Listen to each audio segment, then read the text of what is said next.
Victoire est née il y a 3 jours, un accouchement sans difficulté pour sa maman qui a été suivie dans cette même maternité tout au long de sa grossesse. Est-ce que la nuit s'est bien passée? J'ai pu retrouver des professionnels que j'avais rencontrés du coup pendant ma préparation accouchement notamment. Donc très, très rassurée et très bien encadrée pendant mon accouchement et les jours qui ont précédé, les jours qui ont suivi. Ouais. Le fait d'avoir des petites structures à proximité comme ça, lors d'un accouchement, par exemple, je prends le rôle du papa parce que c'est le mien dans ce cas-là, c'est qu'on peut retourner assez rapidement à la maison si il y a eu des affaires d'oublier, si on veut préparer la maison après l'accouchement ou tout simplement pour des raisons d'organisation, c'est beaucoup plus simple.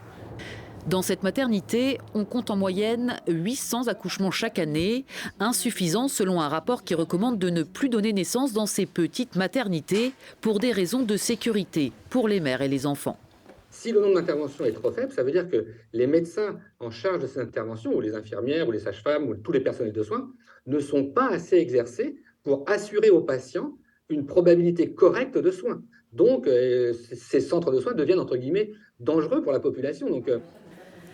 Moins d'accouchements et du personnel moins performant explique ce rapport qui préconise le regroupement de ces petites maternités vers des services plus importants. Mais ici, on forme le personnel tout au long de l'année pour rester à niveau.